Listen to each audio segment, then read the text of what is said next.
한국 역사상 가장 위대한 인물 세종대왕.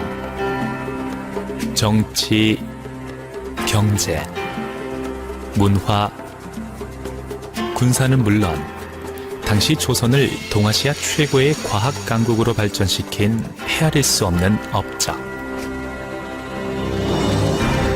1441년 빗물을 받아 강우량을 측정하는 추구기 개발. 1434년 물을 이용해 정해진 시간에 종과 징, 북이 저절로 울리는 자동 시보장치가 도입된 자경루 발명. 그리고 1443년 그는 세계에서 가장 우수한 글자로 평가받고 있는 한글을 창제하였다. 과연 그의 시대에 한글을 비롯해 수많은 위대한 발명이 이루어질 수 있었던 원동력은 무엇일까? 왜 그의 시대에 유독 뛰어난 인물들이 많았던 것일까? 당시 조선을 동아시아 최고의 과학 강국으로 발전시킨 세종대왕의 힘은 과연 무엇이었을까?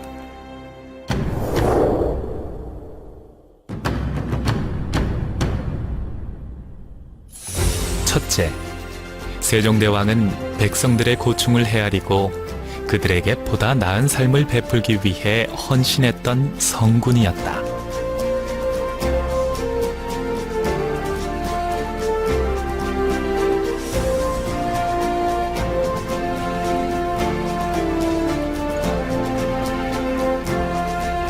세종대왕은 당시 모든 백성들의 삶의 근간이었던 농업을 발전시키기 위해 농사에 필요한 기술을 연구하고 다수의 책을 펴내었다.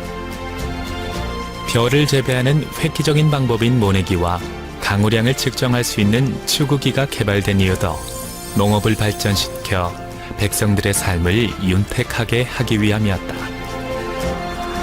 한글 창제는 그가 얼마나 백성들을 사랑하였는지를 가장 잘 보여주는 업적이다. 세종대왕은 당시 귀족들만이 중국의 어려운 한자를 사용하며 기득권을 유지하던 시대에 신하들의 반대를 무릅쓰고 누구나 쉽게 배워 읽고 쓸 수 있는 한글을 발명하였다.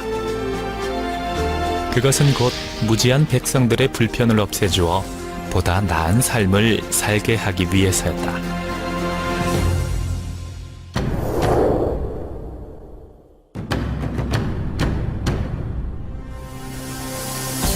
세종대왕은 인재를 알아보는 눈이 탁월했고 공정했다. 왕실의 종친이라도 사사로이 특혜를 주는 경우가 없었으며 엄격한 신분제도 사회에서 소외되었던 천민의 능력과 인품까지 살펴 발탁하고 그들에게 국가의 중요한 임무를 맡겼을 만큼 편견 없이 공평하게 인재를 발굴, 육성시켰다. 특히 그는 뛰어난 인물들을 적재적소에 배치하는 용병술로 한국사에 남을 위대한 업적들을 이루게 하였다.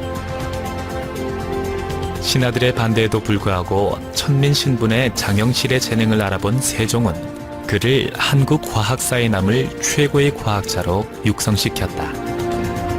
장영실은 세종의 신임을 바탕으로 천체를 관측하는 혼천의, 비의 양을 측정하는 추구기, 자동 시보 장치를 갖춘 자경루 등을 개발해 당시 조선이 과학 강국이 되는데 크게 기여하였다. 세종이 발굴 육성한 인물들은 조선 왕조 전체의 기틀을 다지는 주춧돌이 되었고 오늘날 한국인들의 역사 속에 명예롭게 그들의 이름을 남겼다.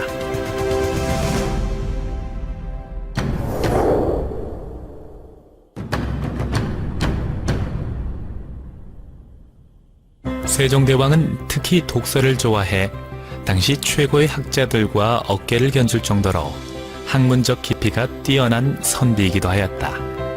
또한 오랜 정신수양을 통해 임금의 사명을 다하는 데 필요한 지혜와 힘을 모았으며 공부하지 않는 신하들에게는 엄하게 꾸짖어 백성을 섬기는 자들로서 늘 깨어 있어야 함을 일깨워준 임금이었다. 그의 묘비에조차 글을 기리는 첫 문장이 학문에 영특했다는 것이었으니 학문에 대한 그의 열정과 관심이 얼마나 깊었는지 잘 알 수 있다.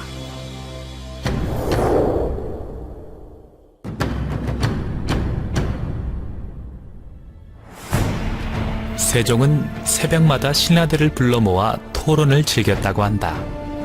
토론은 백성의 고충을 듣고 헤아리며 늘 파수꾼처럼 깨어있기 위한 세종의 가장 중요한 일상 중 하나였다.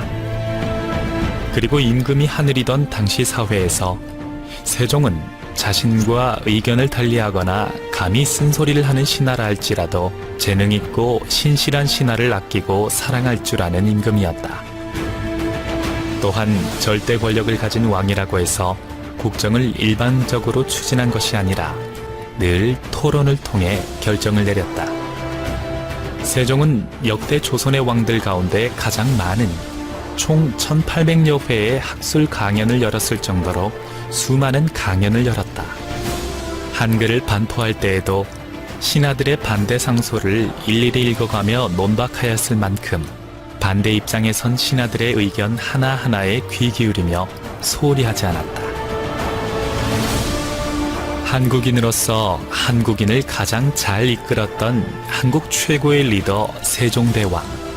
오늘날 한국인들에게 한국 역사상 가장 위대한 인물을 묻는다면 누구도 주저앉고 세종대왕을 꼽을 것이다.